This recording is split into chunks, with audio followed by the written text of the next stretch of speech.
Hi everyone, I am Bryn Brown and I'm excited to be sharing with you a little bit about your human design chart and manifesting. So when we're trying to manifest something that we want, it helps us to be working in energetic alignment.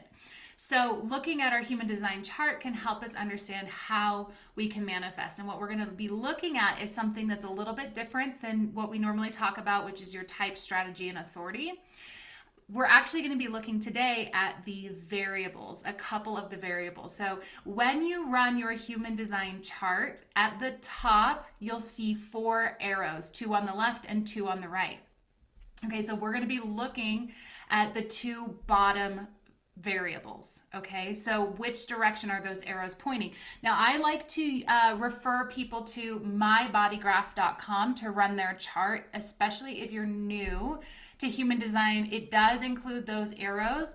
Not all of the platforms give you those arrows in that way. So it gives you the arrows so we can talk about those. And it's also a little bit more user-friendly and interactive when you're just starting out in your human design journey or just trying to understand the basics. It's a better platform. Great. So you guys can hear me. Hi, Deidre. Hi, Kathy. Great. So I want you to look at that mybodygraph.com chart. So you may need to take a moment to pull your chart up, or you can do it after the class and take a look at it from there. So those arrows are called variables, and they have to do with sort of how their influences in how we sort of process and digest information. Okay, so from our environment and how we manifest, those are the 2 things we're going to be talking about today. So when we're wanting to manifest something, we can look at more than just our type to understand how we manifest. Now, first things first, I want to say, the big asterisk is whatever works for you works for you. You don't have to do something different just because it's, in human design, it says, it should work for you. If you find better results with another method that maybe isn't the same as what we talk about here today for your specific energy, that's okay. Go with what works for you. If you're manifesting and making things happen and it is all working in flow, you don't need to worry about any of this because it's already working for you. But if you feel like you've struggled a little bit with manifesting things or bringing things into reality, then certainly, pay attention and start to play with some of these concepts. Secondly, we always want to follow our type, strategy, and authority first, right? So in particular, our authority is how, following that in that order is how we're going to make better decisions and move in flow with our energy more appropriately, okay? And it's going to help to just make things easier. So when we talk about the variables, this is sort of an added bonus, sort of like sprinkles on top of the icing on the cake. So we want to make sure that we're following type, strategy, and authority first, and then these pieces will come into place. Okay, so those are my little disclaimers to start. So okay, let's talk about 2 of the variables. Now, you may have heard me talk before about whether or not you're specific or a non-specific manifester. So when you're looking at the arrows at the top of your chart, there's going to be 4. If you look at the bottom right arrow, that will tell you whether or not you're a specific or a non-specific manifester. Okay, so if that arrow is pointing to the right as you look at the chart and it's pointing to the right, this is a non-specific manifesting type. Okay, if it's pointing to the left, you're a specific manifesting type. All right, so what does that mean when we're materializing things? So if we are a non-specific manifester, we do better when we're manifesting from a place of emotions and ideas. Okay, so this is a less specific. We don't need to be so wrapped up in the details of things. It more has to do with sort of what is the general feeling or emotion that comes up when we have what we are desiring to manifest, what we're desiring to bring into our reality. So what are those emotions and those feelings? What are the ideas? What does life look like when you have that? Versus someone who might have the arrow facing, I want to make sure I say this right, facing left. So if you're looking at it and it's facing left, and I think this is mirrored, so don't pay attention to the way my fingers are pointing because I think the camera mirrors this. So So if it's a left-facing arrow, then you are a specific manifester. Okay, so we're talking about the bottom right one. And if it faces left, then you're a specific manifester. And that is someone who needs more details when you're thinking about what you're desiring. So let's say that you're trying to manifest a vacation.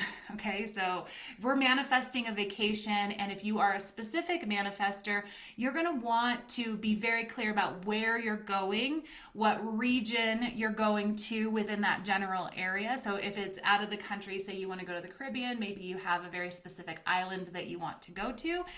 I live in the mountains, so right now, being spring, I'm definitely dreaming of island vacations. Yes, that's where this is coming from.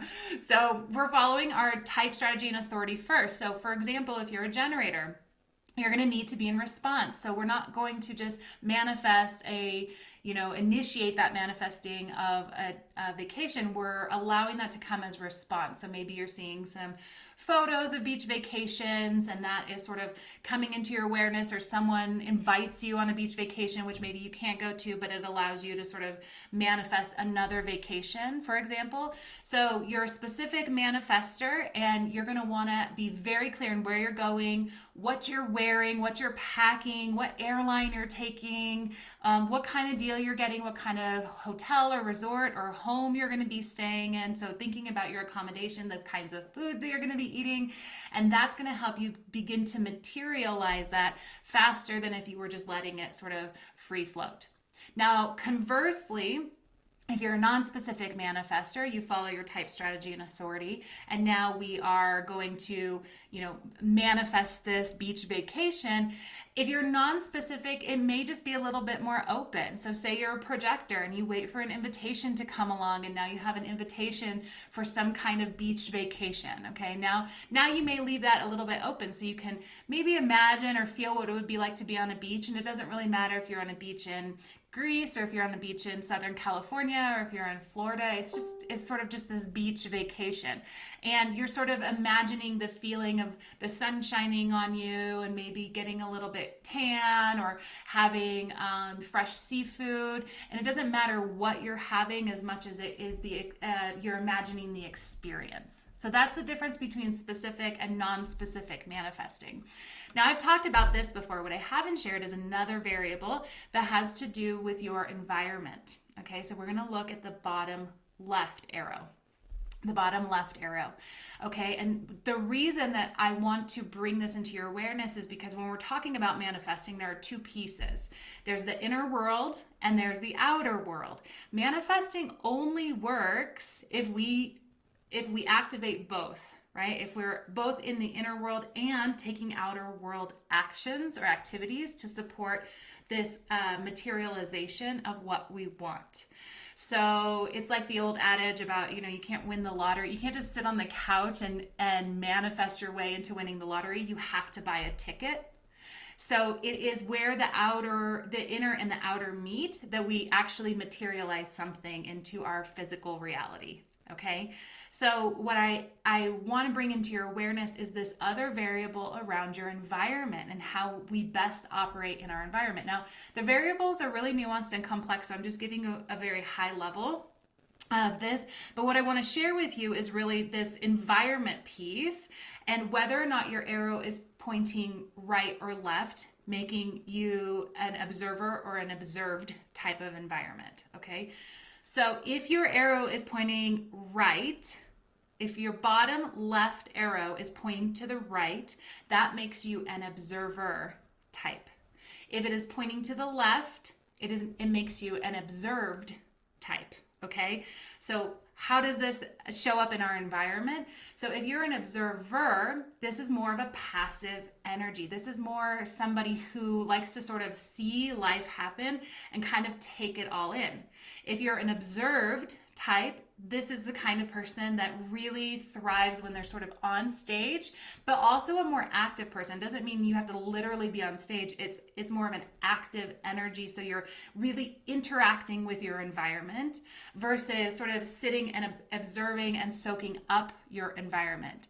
So what does this have to do with manifesting? So if we're manifesting something and we need our outer and our inner to meet up and intersect so that we can actually bring something into physical reality, we want to know, are we doing that in more of a passive observer way or more of an active observed way?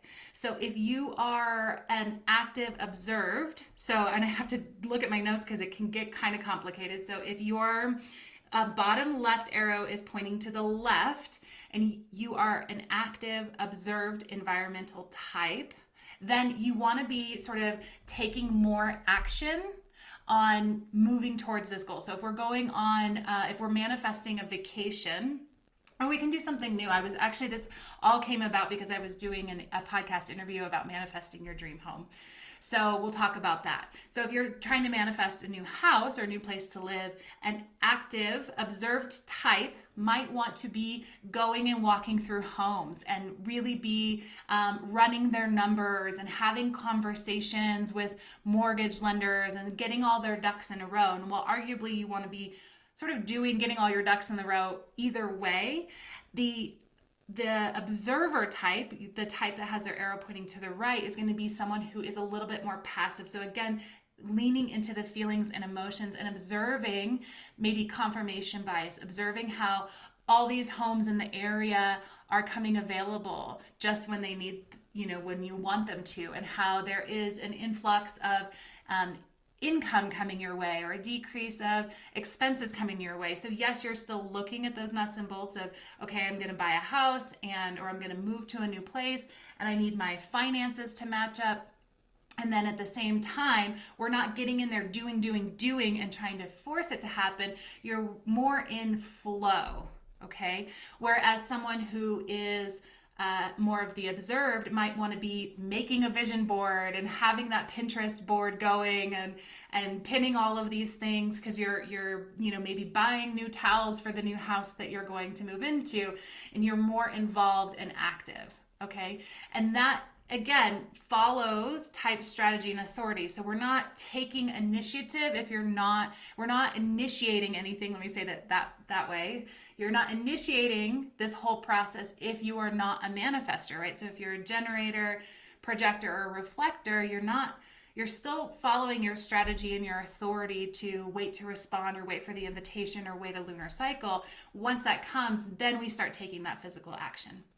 I hope that this has been really helpful. So again, we're looking at the two, are you specific or non-specific? That's your bottom right arrow on your chart. And then we're looking at your environment, which is your bottom left arrow on your chart. And that's going to help you know how to match the outer and the inner work so that you can better call into physical form those things which you most desire. I hope this was helpful. If you have questions, drop them in the comments. If you're catching this on replay on Facebook, give me a hashtag replay. And if you're catching this on YouTube, please hit like and subscribe if you want more of this. I love sharing this kind of information with you.